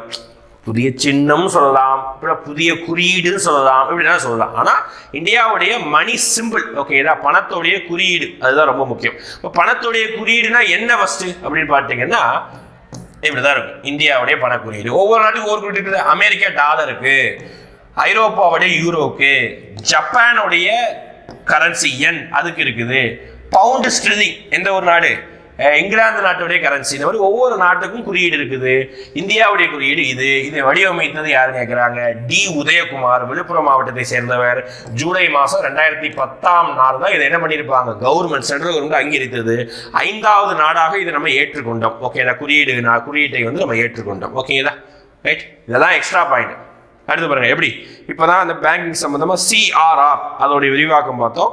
இப்போ அதே மாதிரி எஸ்எல்ஆர் அதோடைய விரிவாக்கம் பார்க்குறோம். ஓகேங்களா, சிஆரோடைய விரிவாக்கம் பார்த்தோம். அடுத்து என்ன பார்க்குறோம், எஸ்எல்ஆரோடைய விரிவாக்கம். அப்போ எஸ்எல்ஆரும் அதே மாதிரி பேங்கிங் சம்பந்தமான ஒரு டேம் தான், ஸ்டாட்யூட்டரி லிக்விடிட்டி ரேஷியோ. ஓகேங்களா, எஸ்எல்ஆர் என்பது ஸ்டாட்யூட்டரி லிக்விடிட்டி ரேஷியோ, எஸ்எல்ஆர். ஓகேங்களா, அதான் விரிவாக்கம். சிஆர்ஆர் மாதிரி இதுவும் பேங்கோடைய பாதுகாப்புக்காக ஆர்பிஐ கிட்ட கொடுத்து வைக்கக்கூடியது. ஓகேங்களா, அடுத்து 5 ஆண்டு திட்டத்திற்கு 6வது திட்டத்திற்கும் இடைப்பட்ட திட்டம் என்ன அப்படிங்கிறாங்க, ரோலிங் பிளான். ஓகேங்களா, ஆக்சுவலா 5 இயர் பிளான் ஆரம்பிச்சது 1951 ஆரம்பிக்கும். முதல் 5 இயர் பிளான் 1951 இருந்து 1956 வரைக்கும். அடுத்த 5 இயர் பிளான் 56 ஆரம்பிக்கும், 61 வரைக்கும். அடுத்த 5 இயர் பிளான் 61 இருந்து 66 வரைக்கும். அடுத்தது 3 வருஷம் கேப். அந்த கேப்பை தான் நம்ம என்ன சொல்றோம்னா பிளான் ஹாலிடே அப்படி சொல்றோம். அடுத்து 4வது 5 இயர் பிளான் எப்போ ஆரம்பிக்குது அப்படி பார்த்தீங்கன்னா 69 இருந்து ஆரம்பிக்கும், 74 வரைக்கும் நடைபெறும். ஓகேங்களா, அடுத்த 5 இயர் பிளான் 74 இருந்து 79 வரைக்கும் நடக்கணும். ஆனால் இடையிலே ஸ்டாப் பண்ணியிருப்பாங்க. அடுத்து இந்த 5ஆவதும் 6ஆவதுக்கும் இடையில இருக்கக்கூடிய பிளான் தான் நம்ம என்ன சொல்றோம், சுழல் திட்டம், ரோலிங் பிளான் அப்படி சொல்றோம். ஏன்னா அந்த இடத்துல பொலிட்டிக்கல் இன்ஸ்டெபிலிட்டி நடைபெறும். ஓகேங்களா, பொலிட்டிக்கல் இன்ஸ்டெபிலிட்டினா அரசியல் நிலைத்தன்மை இல்லாமல் இருக்கும். ஓகேங்களா, ஒழுங்கா ஒரு ஸ்டேபிளான கவர்மெண்ட் இருக்காது. இந்த மாதிரி காரணத்தினால ரோலிங் பிளான் நடைபெறும். ஓகே, ஒரு 2 வருடங்கள் நடைபெறலாம். ஓகேங்களா, ரைட். அடுத்து பாருங்க, இந்தியாவின் 11வது 5 ஆண்டு திட்டத்தின் கருத்துரு என்ன கேட்கிறாங்க. இந்தியாவின் 11வது 5 ஆண்டு திட்டத்தோடைய கருத்துரு என்ன. 11வது 5 ஆண்டு திட்டங்கிறது வந்து சில மொத்தம் 5 இயர் பிளானே 12 தான். ஓகேங்களா, அதுதான் ஃபைனல். 12வதுக்கு முன்னாடி தான் 11வது 5 ஆண்டு திட்டம். அப்போ இதோடைய காலம் என்ன பார்த்தீங்கன்னா 2007 இருந்து 2012. ஓகேங்களா, அது வரைக்கும் தான் இதோடைய 5 இயர் பிளான் காலம். இதோடைய நோக்கம் என்னன்னா வேகமான மற்றும் மேலும் உள்ளடக்கிய வளர்ச்சியை நோக்கி. இதுதான் இங்கிலீஷ்ல வந்து towards pastor and more inclusive growth அப்படின்னு சொல்றாங்க. ஓகேங்களா, ரைட். அடுத்து 30வது கொஸ்டின், முதல் 5 ஆண்டு திட்டம் எந்த ஆண்டு தொடங்கப்பட்டதுன்னா இப்பதான் சொன்னேன். ஓகேங்களா, முதல் 5 ஆண்டு திட்டம் 1951 இருந்து 1956 வரைக்கும். ஓகேங்களா, ஆக்சுவலா என்னன்னா ஏப்ரல் 1 தான் ஸ்டார்ட் ஆகும், ஜனவரி 1 கிடையாது. ஓகேங்களா, முதல் 5 ஆண்டு திட்டம் 1951 ஏப்ரல். இதே மாதிரி 5 ஆண்டு திட்டத்தை ப்ரிப்பேர் பண்றது யாருன்னு கேட்பாங்க. அது வந்து திட்டக்குழு. அது உருவாக்கப்பட்டது ஒரு வருஷம் முன்னாடி 50ல உருவாக்கப்பட்டிருக்கும். 51 5 இயர் பிளான் ஸ்டார்ட் ஆகுது. ஓகேங்களா, ரைட். ஞாபகம் வச்சுக்கோங்க. இந்த மாதிரி ஒரு விஷயத்தை கனெக்டிங் பாயிண்ட் ஞாபகம் வச்சுக்கோங்க. அதே மாதிரி 2014ஓட 5 இயர் பிளான் முடிச்சுக்குவாங்க. 2015 நிதி ஆயோக் ஸ்டார்ட் ஆகும். ஓகே, எல்லாமே ஒரு கண்டினியூஷன் தான் 3 டாபிக்குமே. இந்தியாவின் 2வது 5 ஆண்டு திட்டத்தின் கால அளவு நான் சொல்லிட்டேன். எல்லாமே சொன்னதுதான் திருப்பி வந்திருக்குது. ஓகே, அதை வேகமாக சொல்லிடுறேன். 1956 இருந்து 61. முதல் வந்து 51 இருந்து 56, அடுத்து 56 இருந்து 61. ஓகேங்களா, ரைட். 2வது 5 ஆண்டு திட்டம். முதல் 2 5 ஆண்டு திட்டத்தை எதை சார் வச்சிருப்பாங்க, நோக்கமா வச்சிருப்பாங்க அப்படின்னா முதல் 5 ஆண்டு திட்டத்தில் பிரைமரி செக்டார் தான். அதாவது விவசாயம், வேளாண்மை, இரிகேஷன், மின்சாரம் இதை பத்தி தான் ஃபோக்கஸ் பண்ணுவாங்க. ஓகே, 2வது 5 ஆண்டு திட்டத்தை என்ன ஃபோக்கஸ் பண்ணுவாங்க அப்படின்னு பார்த்தீங்கன்னா நம்மளுடைய இண்டஸ்ட்ரீஸ். ஓகேங்களா, இண்டஸ்ட்ரீஸ் எல்லாத்தையும் ஃபோக்கஸ் பண்ணி 2வது 5 ஆண்டு இருக்கும். ஓகே, இது என்ன பண்ணுறாங்க பாருங்க, இந்தியாவின் 7வது 5 ஆண்டு திட்டத்தின் உண்மையான வளர்ச்சி விகிதம் என்ன அப்படிங்கிறாங்க. உண்மையான வளர்ச்சினா ஆக்சுவலா ஒவ்வொரு 5 இயர் பிளானுக்கும் டார்கெட் அண்ட் அச்சீவ்மெண்ட் அப்படின்னு இருக்கும். ஓகேங்களா, இதற்கு அது எவ்வளவு அடைந்தது இந்த வார்த்தை இருக்கும். ஓகேங்களா, அப்படி இருக்கிறது தான் உண்மையானது. அது எவ்வளவு அடைந்ததுன்னா 6% வளர்ச்சியை அடைந்ததாமா. ஓகேங்களா, இது நம்மளுடைய இது. ஓகேங்களா, 8வது 5 இயர் பிளான். டேஷ் திட்டம், டேஷ் வளர்ச்சி என்பது இந்தியாவின் முதல் 5 ஆண்டு திட்டத்தின் குறிக்கோள். நான் சொன்னத ஃபர்ஸ்ட் 5 இயர் பிளானு இந்தியாவுடைய விவசாயம் தான் இந்தியாவுடைய முதுகெலும்பு. ஓகேங்களா, அது இருந்தாதான் இண்டஸ்ட்ரீஸ் ரன் ஆகும். இண்டஸ்ட்ரீஸ் ரன் ஆகணும், விவசாயம் நடக்கணும், அதை வச்சு தான் மக்களுக்கு உணவு கிடைக்கும். அதெல்லாம் இருந்தால் தான் ஃபஸ்ட் அவன் படிப்பான், ஹாஸ்பிட்டல் போவான், நோயாளியாக இருக்கிறது ஹாஸ்பிட்டல் போகிறது, நல்ல ஐடி கம்பெனி வேலை போகிறது, இது எல்லாமே அதுக்கு அடுத்து தான். ஓகேங்களா? அப்போது பிரைமரி செக்டரை ஃபோக்கஸ் பண்ணால் தான் மீதி எதாவது ஃபோக்கஸ் பண்ண முடியும். அப்போ அதுவே சுத்தமாக இல்லைன்னா ஒரு நாடு கொலாப்ஸ் ஆகிடும். அதனால தான் முதல் 5 ஆண்டு திட்டம் விவசாயம், நீர்ப்பாசனம், மின்சாரத்துறை இதெல்லாம் ஃபோக்கஸ் பண்ணுவாங்க. இதெல்லாமே ஒன்றோடு இணைந்தது. விவசாயம் நல்லா இருக்குன்னா நீர்ப்பாசனம் இருக்கணும், நீர்ப்பாசனம் நல்லா இருக்குன்னா மோட்டருக்கு கரண்ட் வரணும், எல்லா விவசாயிக்கும் கரண்ட் கிடைக்கணும். இதுதான் 3 அப்ஜெக்டிவா முதல் 5 ஆண்டு திட்டத்தை ஃபோக்கஸ் பண்ணியிருப்பாங்க. அடுத்து பொதுத்துறை டேஸின் மையமாக இருந்தது மற்றும் நாட்டில் விரைவான தொழில்மயமாக்க கொண்டு வர இருந்தது அப்படிங்கிறாங்க. ஓகே, பொதுத்துறை அப்படின்னா ஒன்றும் இல்லை, அதுதான் இண்டஸ்ட்ரீஸ். அது எத்தனாவது 2வது 5 ஆண்டு திட்டத்தில் நமக்கு இண்டஸ்ட்ரீஸை ஃபோக்கஸ் பண்ண ஆரம்பிச்சாங்க. ஏன்னா அப்போதான் வந்து வேக வேகமாக நம்ம வளர முடியும் கருத்து இருந்தது. ஓகேங்களா? ரைட். அடுத்து period of first 5 year plan was between. நம்ம இப்போ அங்கே கேட்டது வந்து எந்த வருஷம் ஆரம்பிச்சாங்க கேட்டிருக்காங்க, இங்கே எந்த வருஷம் டு எந்த வருஷம் அப்படின்னு கேட்டிருக்காங்க. முதல் 5 ஆண்டு திட்டம் 1951 56 வரைக்கும். ஓகேங்களா? அடுத்து 8வது 5 ஆண்டு திட்டம் என்ன அப்படின்னு கேட்குறாங்க. 8வது 5 ஆண்டு திட்டம் 8th 5 இயர் பிளான். ஓகேங்களா? இந்தியாவின் 8வது 5 ஆண்டு திட்டம் டேஸ் காரணமாக தாமதமானது. ஓகேங்களா? ஆக்சுவலாக 8வது 5 ஆண்டு திட்டம் போடுறதுக்கு முன்னாடி கொஞ்சம் டிலே ஆகிருக்கும். என்ன காரணம்னா நான் ஆல்ரெடி பேசின மாதிரி தான் அந்த டைம் ஆக்சுவலாக இந்திரா காந்தி டைமில் நிறைய பிரச்சனைகள், அரசியலில் ஏகப்பட்ட பிரச்சனை ஏற்படும். திடீர்னு ஆட்சி கவுரும், திடீர்னு ஒருத்தர் கூட்டணி கட்சி அமைச்சிருப்பாங்க, திடீர்னு அந்த பிரைம் மினிஸ்டர் அவரை வந்து ஆட்சி கவுத்து விட்டுருவாங்க. இந்த மாதிரி பிரச்சனை நடந்துகிட்டே இருக்கும். அப்போ அந்த டைம் ஃபுல்லாகவே மத்திய அரசுல அரசியல் நிச்சயமற்ற தன்மை. ஓகேங்களா? Uncertainty at the centre. ஓகேங்களா? அதனால தான் என்ன ஆச்சு அப்படின்னா 5 இயர் பிளான் டிலே ஆனது, வளர்ச்சியும் குறைஞ்சிருக்கும் அந்த டைமில். ஓகேங்களா? இந்தியாவில் எந்த ஆண்டு திட்டக்குழு அமைக்கப்பட்டது அப்படிங்கிறாங்க. ஓகேங்களா? எந்த இயர்ல பிளானிங் கமிஷன் உருவாக்கணும். பிளானிங் கமிஷன் எதுக்காக ஃபர்ஸ்ட்? பிளானிங் கமிஷன் இன்னைக்கு டேட்ல இல்லை. ஓகேங்களா? அதை நம்ம என்ன பண்ணிட்டோம், கேன்சல் பண்ணிட்டோம். அதுக்கு பதிலாக உருவான ஒரு அமைப்புக்கு பேர் தான் நிதி ஆயோக். ஓகேங்களா? அதுக்கு பதிலாக உருவான அமைப்புக்கு பேர் தான் நிதி ஆயோக். 2015 உருவாயிருக்கு, 2014 இதை அபாலிஷ் பண்ணிட்டாங்க. ஓகேங்களா? அப்படி பார்க்கும்போது இப்போ உருவாக்கப்பட்டது எந்த ஆண்டு சார்? என்னைக்கு 5 இயர் பிளான் ஸ்டார்ட் ஆனதோ அதுக்கு ஒரு வருஷத்துக்கு முன்னாடி. அப்போ என்னைக்கு 5 இயர் பிளான் ஸ்டார்ட் ஆனது? 1951 ஸ்டார்ட் ஆனது. அப்போ 1950 மார்ச் மாசம் தான் பிளானிங் கமிஷன் திட்டக்குழு என்ற அமைப்பு தொடங்க ஆரம்பிச்சிருக்கும். ஓகேங்களா? அப்போதான் உருவாக்கி அதை அப்படியே கண்டினியூ பண்ணியிருப்பாங்க. சரிங்களா? ரைட். இதே மாதிரி என்டிசின்னு ஒரு அமைப்பு உண்டு, நேஷனல் டெவலப்மெண்ட் கவுன்சில், தேசிய வளர்ச்சி குழுவில். அதான் 1952 உருவாயிருக்கும் அது. ஓகேங்களா? அடுத்து 2வது 5 ஆண்டு திட்டம் யாருடைய மாதிரி அப்படி கேட்குறாங்க. இது ரொம்ப முக்கியமான வார்த்தை. ஆக்சுவலா ஒரு 5 இயர் பிளான் நீங்க படிக்க வேண்டியது இயர், எந்தெந்த 5 இயர் பிளான் என்னென்ன இயர், அடுத்து அந்த 5 இயர் பிளானுடைய மாடல், அது யாருடைய மாதிரி. ஓகேங்களா? அடுத்து அந்த 5 இயர் பிளானுடைய அப்ஜெக்டிவ், நோக்கம், அடுத்து அந்த 5 இயர் பிளான் ஏதாவது ஸ்கீம் வந்திருந்தா அந்த ஸ்கீம்ஸ், அடுத்து அந்த 5 இயர் பிளானுடைய டார்கெட் அண்ட் அச்சீவ்மெண்ட். ஓகேங்களா? அப்படி பார்க்கும்போது 2வது 5 ஆண்டு திட்டம் டேஸோடைய மாதிரி அப்படி பார்த்தீங்கன்னா முதல் 5 ஆண்டு திட்டம் ஹாரட் டோமர். ஓகேங்களா? இது ஃபர்ஸ்ட் 5 ஆண்டு திட்டம். 2வது 5 ஆண்டு திட்டம் பிசி மஹலானோபிஸ். இவர் தான் வந்து ஃபாதர் ஆஃப் இந்தியன் ஸ்டாட்டிஸ்டிக்ஸ். ஓகேங்களா? இந்திய புள்ளியியல் துறையோட தந்தையே பிசி மஹலானோபிஸ் தான். ஓகேங்களா? இதே மாதிரி ஒவ்வொரு 5 இயர் பிளானுக்கும் மாடல் இருக்கும். ஓகேங்களா? ஒரு 4 5 இயர் பிளானுக்கு மட்டும் இருக்காது, மீதி எல்லா 5 இயர் பிளானுக்கும் மாடல் இருந்துகிட்டே இருக்கும். கட்கில் மாதிரி, ராவ் மோகன், மில்லர், அப்புறம் வந்து தயா சக்கரவர்த்தி, இந்த மாதிரி வித்தியாசமான நேம்ல இவங்க என்ன சார் பண்ணியிருப்பாங்கன்னா இவங்க தான் அந்த 5 இயர் பிளானுக்கு ஒரு டிராஃப்டே ரெடி பண்ணி கொடுத்துருப்பாங்க. அதனால அவங்களுடைய பேரை வந்து மாடலாக நம்ம வந்து வச்சிருக்கோம். ஓகேங்களா? அடுத்து முதல் 7 5 ஆண்டு திட்டம் டேஸுக்கு முக்கியத்துவம். இது ஒரு வித்தியாசமான கொஸ்டின் தான். ஃபர்ஸ்ட் 7 5 இயர் பிளான் எதுக்காக முக்கியத்துவம் கொடுத்தோம்னா அதோடைய அப்ஜெக்டிவே பாருங்களேன், ஒவ்வொன்றுமே கிட்டத்தட்ட ஒரே விஷயத்த பேசும். சுயசார்பு, தற்சார்பு. ஓகேங்களா? நமக்கு நம்மளே தேவையான விஷயங்கள் தயார் பண்ணணும். அப்போ அதுக்கு பேர் என்ன? Self Reliance. ஓகேங்களா? தற்சார்புங்கிற வார்த்தை ரொம்ப முக்கியம். First 7 5 year plan. அதுக்கப்புறம் தான் குளோபலைசேஷன், எல்பிஜி இதெல்லாம் நம்ம கொண்டு வந்தோம் ரோலிங் பிளான் டைமில் தான். ஓகேங்களா? அது வரைக்கும் நம்ம ஒரே விஷயத்தை தான் பேசிட்டு இருப்போம், இந்தியாவுக்குள்ள எல்லாத்தையும் உருவாக்கணும்னு சொல்லிட்டு, நேரு இந்திரா காந்தி வரைக்கும். அடுத்து நேர்முக வரிகளில் பொருந்தாததை தேர்ந்தெடு. அப்போ வரி அப்படின்னு பார்க்கும்போது 2 வகையான வரி உண்டு. ஓகேங்களா? வரிகள் அப்படின்னு எடுக்கும்போது டைரக்ட் டாக்ஸ், இன்டைரக்ட் டாக்ஸ். ஓகேங்களா? நேர்முக வரி, மறைமுக வரி. ஓகேங்களா? அப்போ நேர்முக வரினா என்ன, மறைமுக வரினா என்ன? ஒரு நபர் நேரடியாக அரசாங்கத்துக்கு வரி பே பண்ணால் அது நேர்முக வரி. இப்போ மகேஷ்னு ஒரு நபர் இருக்கார், அவர் என்ன பண்ணுறாரு அப்படி பார்த்தீங்கன்னா சம்பாதிக்கிறார், நல்லா சம்பாதிக்கிறார், மாதம் 70,000 சம்பாதிக்கிறாரு. அந்த வருமானத்தை அப்படியே கொண்டு போய் டேரெக்டாக கவர்மெண்ட்டுக்கு டேக்ஸாக வந்து ஒரு 10,000 20,000 பே பண்ணால் அதுக்கு பேர் டேரக்ட் டேக்ஸ், இன்கம் டேக்ஸ் வந்து நேர்முக வரி. மறைமுக வரினா அவர் வாங்கக்கூடிய ஒவ்வொரு பொருளுக்கும் வரி பே பண்ணுவாரா? ட்ரெஸ் வாங்குறாரு, வாட்ச் வாங்குறாரு, மொபைல் ஃபோன் வாங்குறாரு, கார் வாங்குறாரு, பைக் வாங்குறாரு, ஜிஎஸ்டி. அப்போ அது மறைமுக வரி, அவ்வளோதான். ஓகேண்ணா, டைரக்டா இன்டைரக்டா பே பண்றது.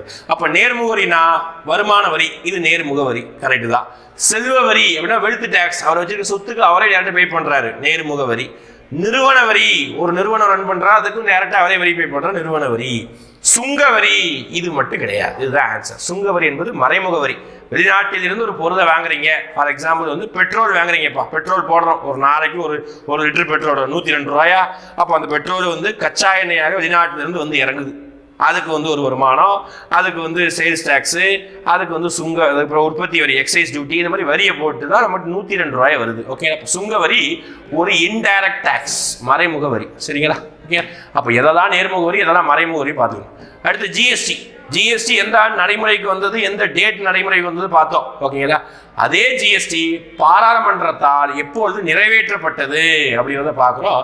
மார்ச் 29, 2017 நிறைவேற்றப்பட்டது. ரொம்ப முக்கியமானது. ஓகேங்களா? ஜூலை 1 நடைமுறைக்கு வந்ததுப்பா. ஓகேங்களா? நடைமுறைக்கு வரதுக்கு முன்னாடி பாராளுமன்றத்தில் நிறைவேறணுதா, அப்படி நிறைவேறினது தான் இந்த மார்ச் 29, 2017. டேட்டு முக்கியம்ப்பா, நிறைய எக்ஸாம்ல டேட் கேட்குறாங்க. ஓகேங்களா? அடுத்து முத்ரா வங்கி எந்த ஆண்டு உருவாக்கப்படுது? ஏப்ரல் 8, 2015. ஃபர்ஸ்ட் முத்ரானா என்ன அப்படின்னா micro units development refinance agency அப்படின்னு சொல்லுவாங்க. ஓகேங்களா? சிறு குறு, அது மெயினாக குறு நிறுவனங்களுக்கு கடன் வழங்குவதற்கான ஒரு தனித்துவமான பேங்குக்கு பேர் தான் முத்ரா வங்கி அப்படின்னு சொல்லுவாங்க. ஓகேங்களா? அப்போ இந்த வங்கி நமக்கு மெயினாக பார்த்தீங்கன்னா சிறு குறு நிறுவனங்களை மையமாக வச்சு தான் செயல்படுது. ஓகேங்களா? அதுதான் பார்த்தீங்கன்னா ஏப்ரல் 8, 2015 என்ன நடக்குது அப்படின்னு பார்த்தீங்கன்னா நமக்கு வந்து நடைமுறைக்கு வந்தது. ஓகேங்களா? சொன்னது நிறைய பேங்க்ஸோடைய இயரெல்லாம் படிக்கணும்னு சொல்லிட்டு அதுதான். அடுத்து முதல் 5 ஆண்டு திட்டத்தின் முக்கிய கவனம் அப்படி பேசுனது தான் விவசாயம் போன்ற டேஷ் துறைக்கு. விவசாயம் என்ன துறை? முதன்மை துறை. மொத்தமாக எக்கனாமிக்ஸில் 3 துறைகள்: முதன்மை துறை, 2ஆம் நிலைத்துறை, 3ஆம் நிலைத்துறை அப்படி சொல்லிட்டு 3 துறை உண்டு. அதுல முதன்மை துறையில விவசாயம், மீன் பிடிக்கிறது, மைனிங் இதெல்லாம் வரும். அப்போ அதை தான் ஃபர்ஸ்ட் தொடக்க காலத்தில் நம்ம ஃபோக்கஸ் பண்ணியிருப்போம். ஓகேங்களா? அடுத்து 10வது 5 ஆண்டு திட்டத்தின் காலம் என்ன? இது ரொம்ப முக்கியமான கேள்வி. ஓகேங்களா? 10th 5 இயர் பிளானுடைய பீரியட் என்ன அப்படின்னா, நான் ஆல்ரெடி 11th 5 இயர் பிளான் பார்த்தோம், 12th 5 இயர் பிளான் பார்த்தோம். அதுக்கு முன்னாடி ஒரு சில 5 இயர் பிளான் கண்டினியூ வந்திருக்கும். ஓகேங்களா? ஃபர்ஸ்ட் 3 5 இயர் பிளான் பாருங்க, எங்கேயும் டிஸ்டர்பன்ஸ் கிடையாது. 51 to 56, 56 to 61, 61 to 66 கண்டினியூ. அடுத்த ஒரு கேப், அடுத்த 2 5 இயர் பிளான், அடுத்த ஒரு கேப், அடுத்த 2 3 5 இயர் பிளான், அடுத்த ஒரு கேப். இந்த மாதிரி மாறி மாறி போகும். கடைசி 3 5 இயர் பிளான் கண்டினியூவா இருக்கும். 9, 10, 11, 12 இது 3 4 5 இயர் பிளான் கண்டினியூவா இருக்கும். அதில் பார்க்கும்போது 10வது 5 ஆண்டு திட்டம் 2002 to 2007. ஓகேங்களா? ரைட்.